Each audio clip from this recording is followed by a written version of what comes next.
Alex, ça va? Très bien, toi? Ça va? Français ou anglais? Comme tu veux. Français, c'est possible? Ah, on va essayer, oui, bien sûr. C'est magnifique ce qui se passe. Oui, c'est bien sûr.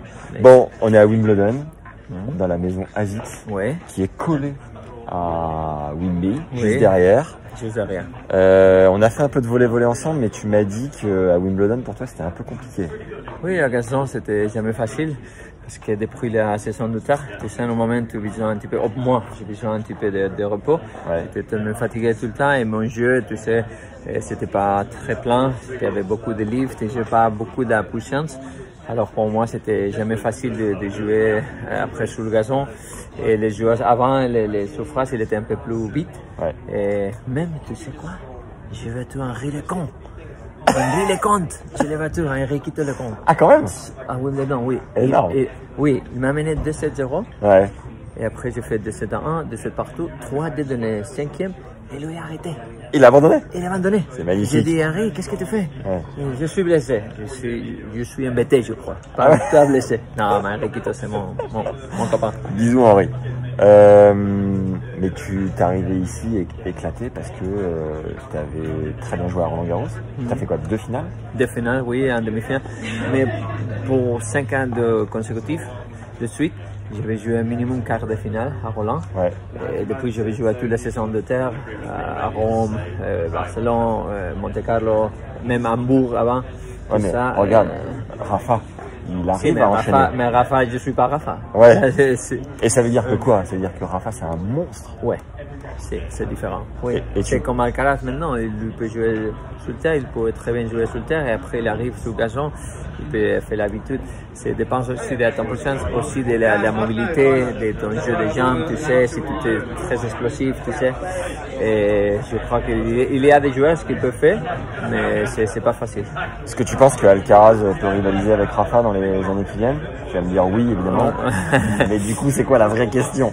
Non, on va Carlos. Ouais, je crois qu'il faut être doucement, tu sais. Et à la fin, Carlos, il a une personnalité très bonne pour jouer au tennis. Très sympa, tu sais, il va sur le coude, il frappe la balle, et comment est-ce que tu dis, il est envié, non? Il est fan, non? Il est amusé, non? Ouais, il s'amuse, Et alors, c'est incroyable. T'es proche de lui?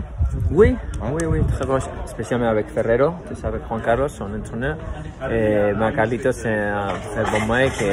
On manque Rafa aussi, mais on était avec lui beaucoup de temps, beaucoup d'années. Et on espère que lui va faire un bon récupération. Merci, Alex. Merci à toi. Bon Wimbledon, tu commentes pour Eurosport? Pas cette année, cette année. Je rentre à la maison depuis le Asics Family. Très bien. Hasta luego. Hasta luego, amigo. Merci beaucoup. Hey guys, so English obviously? Yes, it would be better. Yeah, or Swedish? So I would prefer Swedish if you can. Yeah, my French is not great, but English is good. How did you notice that I was French? You have a very nice accent. You're polite. You're polite with me. All right, so nice to meet you, Thomas. I'm gonna turn 33 this year, so I remember you as a player, obviously. I remember that you won Australian Open. Yep, that's correct. Yeah, there was one. That's the big highlight of my career. Of course, 2002. Yeah, 2002. That's how old I am. How did you go to get that one and beat Marat in the final? That was Marat? It was Marat in the final. I think that we spoke about that just now, actually. Sorry to ask the same question. No, it's fine. I wish I'd be more original. You'll tell me things more original after. No, but I think that I went into the tournament, I had low expectations, but I knew at the same time that I was physically very strong. So looking back at that tournament, the first 2 matches I didn't play great, but I was fighting and you know, as I said, I was very strong physically, so I could manage those matches. In the 3rd round, I started to play a lot better, a lot better. And then from that round, I would say I just played better and better the longer the tournament went.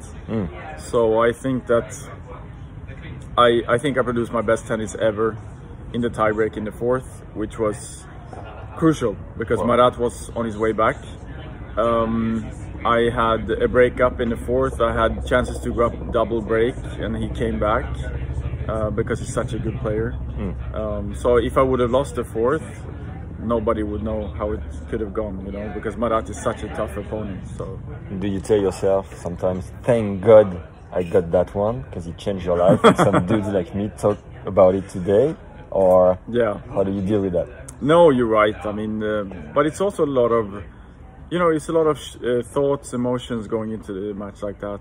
You know that it might be the only chance you have to play a Grand Slam final, and it was for me. I reached semis here in this event, and Wimbledon. Yeah, where we are again. And quarters twice in US Open.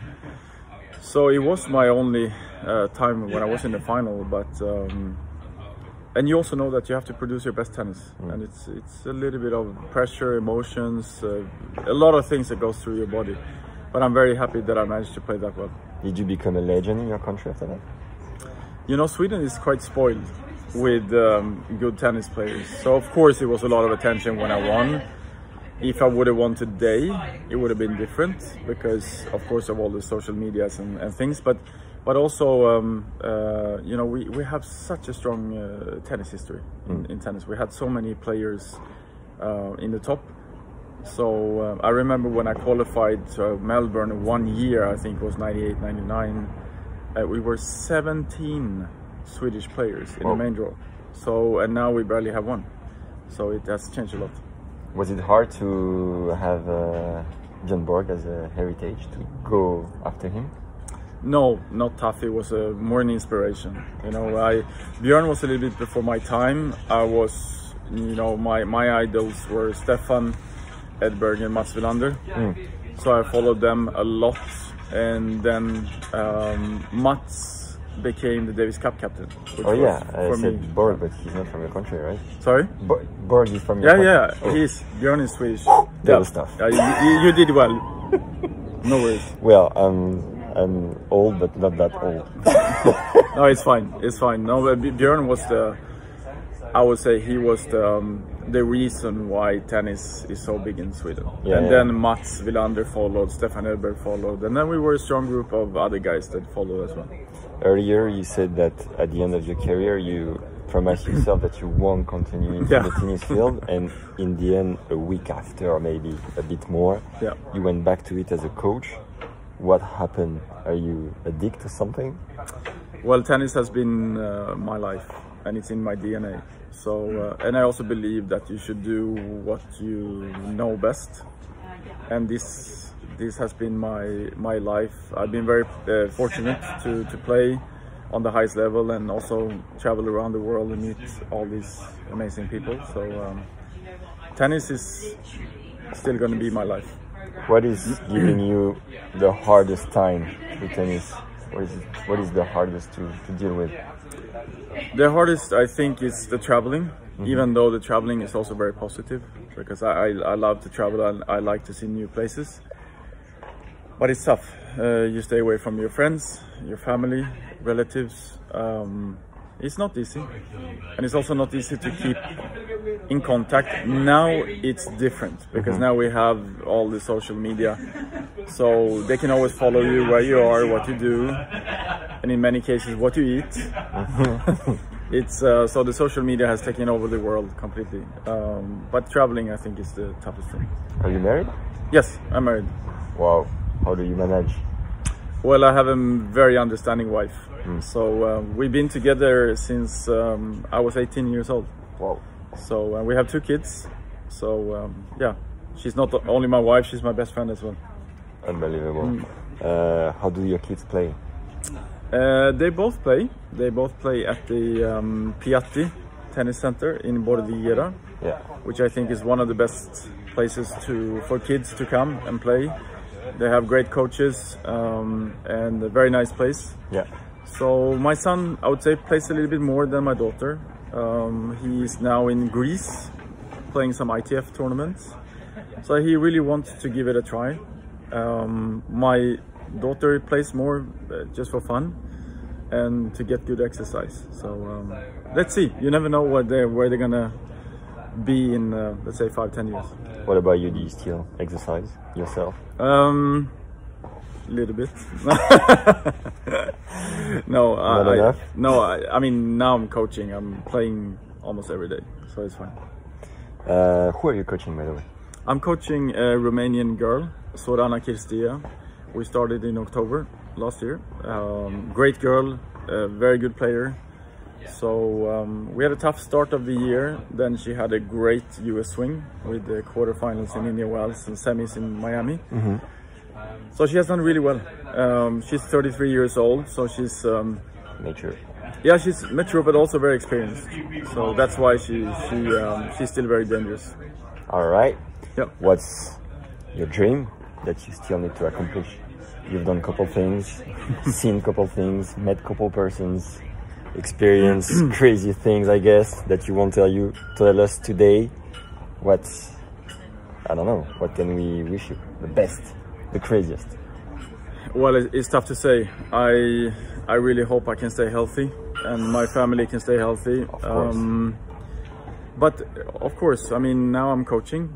So my dream would be, as a coach, to win a big event. Maybe one of the 4 would be fun. Which one? It doesn't matter. I think all the Grand Slams, they are different in one way. They have a different vibe, a different feeling. But why not this one? Vamos. Thank you, Thomas. Thank you. The best. Thank you. Thank you very much. Cheers. I Thank have you. a cramp, so we gotta stop. Yeah.